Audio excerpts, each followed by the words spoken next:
नमस्कार, मैं हूं रत्ना और आप देख रहे हैं सी न्यूज़ भारत। वक्त हो गया है मध्य प्रदेश बुलेटिन का। बात होगी धार की, जहां तहसील ऑफिस में तहसीलदार के सामने सरपंच ने पटवारी के साथ मारपीट की है। साथ ही बात होगी नीमच की, जहां एक महिला की नुकीले और धारदार हथियार से हत्या कर दी गई। ऐसी तमाम खबरों पर विस्तार से चर्चा करेंगे इस बुलेटिन में। धार जिले के सरदारपुर विकासखंड के 14 गांवों को भारत सरकार द्वारा मुक्त किए जाने को लेकर भाजपा और कांग्रेस के बीच राजनीतिक विवाद बढ़ गया है। भाजपा सांसद और केंद्रीय मंत्री सावित्री ठाकुर ने कहा कि उन्होंने 2014 में यह मुद्दा संसद में उठाया था, जबकि कांग्रेस के विधायक प्रताप ग्रेवाल ने बताया कि यह प्रस्ताव सर्वोच्च न्यायालय की सह अधिकार समिति ने 2009 में पारित किया था, जबकि 17 वर्षों से किसानों की लड़ाई चली है।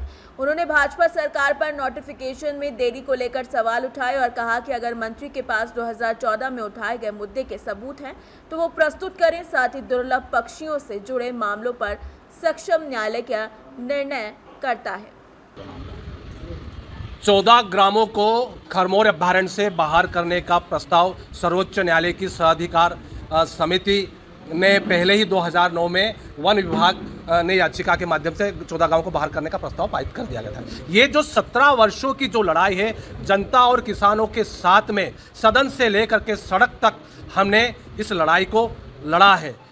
आप देखिए कि मैं भारतीय जनता पार्टी की 22 वर्षों से सरकार है। मैं उनसे पूछना चाहता हूं कि डीनोटिफिकेशन में इतना समय क्यों लगा। मानिट में मैंने आपको बताया कि 2013 में जब मैंने सीए मानिट में उसमें पूरा उसमें बताया गया है। और आप देखिए कि यह जो समय समय पे, चाहे राज्य वन प्राणी बोर्ड हो, भारतीय वन्य प्राणी बोर्ड हो, समय समय पर बैठक होती गई है। जितनी ही जगह हमारे खरमोर अभयारण्य की थी वो मध्य प्रदेश के अन्य अभयारण्यों में उसको समायोजित करके ही इस क्षेत्र के हमारे 215 वर्ग किलोमीटर की इस वर्ग किलोमीटर की जमीन को मुक्ति मिली है। जैसे कि सावित्री ठाकुर ने बोला था कि 2014 में सांसद ने ये प्रश्न उठाया था, इसके बारे में क्या कहना चाहिए? 14 वन को बाहर करने का प्रस्ताव पारित कर दिया था। तब 2014 की बात मंत्राणी कोई अगर उनके पास में प्रमाण हो तो वो पेश करें। और ये जो निर्णय है इसका एक सक्षम वन्य प्राणियों के लिए, जो दुर्लभ पक्षियों के प्राणी के लिए एक सक्षम ही न्याय बोर्ड रहता है। वही इसमें समय समय आने पर निर्णय करता है, जमीन को आरक्षित करता है और जमीन को मुक्त करता है। धार से सी न्यूज़ संवाददाता प्रकाश जोशी की रिपोर्ट। धार जिले के सरदारपुर थाना क्षेत्र के तहसीलदार के सामने सरपंच और पटवारी के बीच मारपीट की घटना सामने आई है। सीएम हेल्पलाइन की शिकायत को लेकर तहसीलदार ने सरपंच नांदिया और पटवारी परेश को तलब किया था, जहां रिपोर्ट पेश करने के बाद सरपंच ने गुस्से में आकर रिपोर्ट फाड़ दी, पटवारी से हाथापाई की। पटवारी ने आरोपों से इनकार करते हुए कहा कि उन्होंने कोई रिश्वत नहीं मांगी और इस मामले में पुलिस में शिकायत देकर एफआईआर दर्ज कराएंगे। इस घटना को लेकर सरपंच संगठन और राजस्व पटवारियों ने सरदारपुर थाने पर शक्ति प्रदर्शन भी किया। एक सीएम हेल्पलाइन शिकायत थी जिसके लिए तहसीलदार महोदय के समक्ष उपस्थित हुए थे, उसके निराकरण के लिए कि इसमें शिकायत में क्या है। शिकायत के लिए मेरे द्वारा एक रिपोर्ट प्रस्तुत की गई कि जो शिकायत है उसका प्रवृत्ति जो है वो न्यायालयिक है, उसको अपील के द्वारा सुलझाया जा सकता है। ये रिपोर्ट जब मैं साहब के सामने प्रस्तुत कर रहा था तो वहाँ आमलिया खुद के पूर्व सरपंच नंदिया जी, उनके द्वारा वो रिपोर्ट छीनी गई, मुझसे हाथापाई की गई, रिपोर्ट फाड़ दी गई और मेरा गला दबाया गया। ये सब हुआ वहाँ पे उपस्थित लोगों के समक्ष।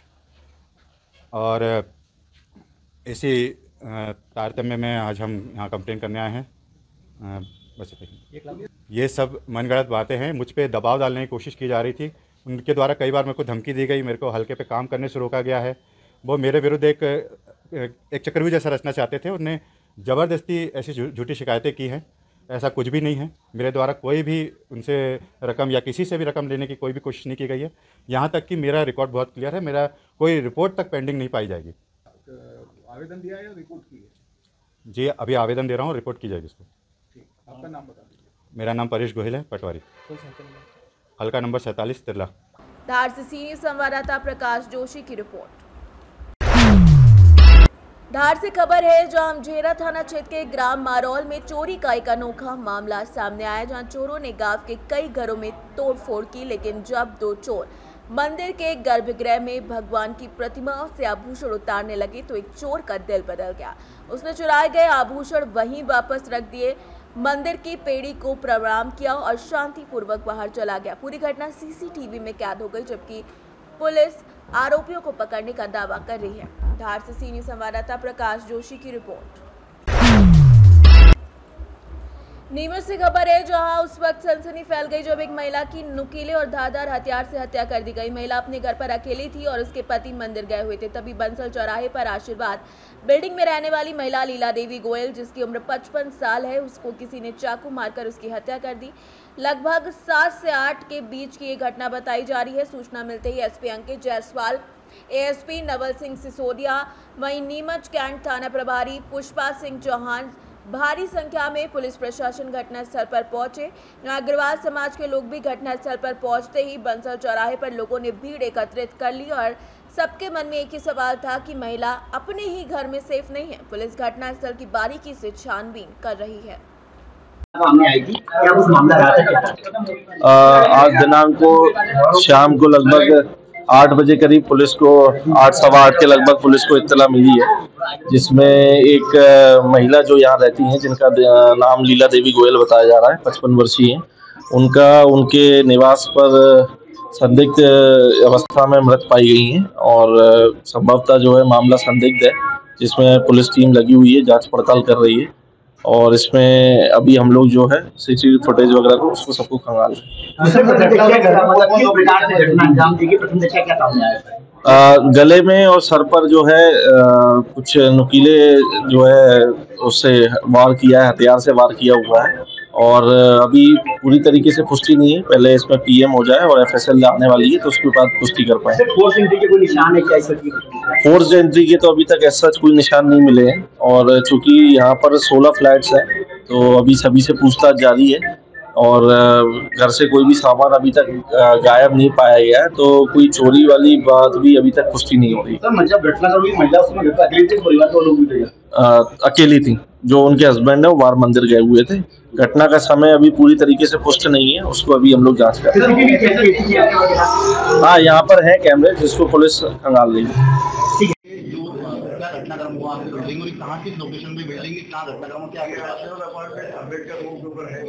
मैं फ्लैट में रहता हूँ और एक इधर लगा सवाल फ्लैट में करीब 8:15 बजे करीब इनका मेरे साथ फोन आया। मैं बैठा था, मैं नहीं देखता था। 8:15 बजे करीब फोन आया, लीला ऊपर जाके देखा पूरा उधर कर रहा हूँ। क्या लगता है कि पूरी घटना में लगे हुए हैं,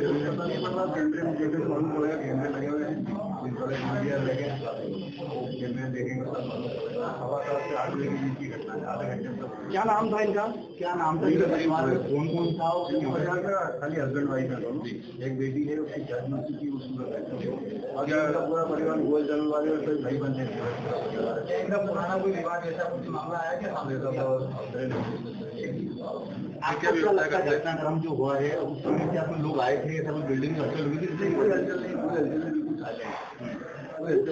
उस समय महिला अकेली थी घर पे? अकेली थी महिला, चलो बता रहे हैं, ये अकेली थी और गेट खुला हुआ था। जैसे ही वो हमारे दुकान से आए और गेट खुला हुआ था और पूरे कौन आया दुकान में? मालिक है ना, सीधी बात ही आगे देखा तो गेट खुला हुआ था और पूरे कमरे के साथ कमरों में लाइट बंद थी। कंपनी में देखा तो पालन का वो इनका व्यवसाय क्या क्या वाली दुकान है, बिल्डिंग के सामने ये दिन की उम्र के लोग इनको निकल जाते हैं।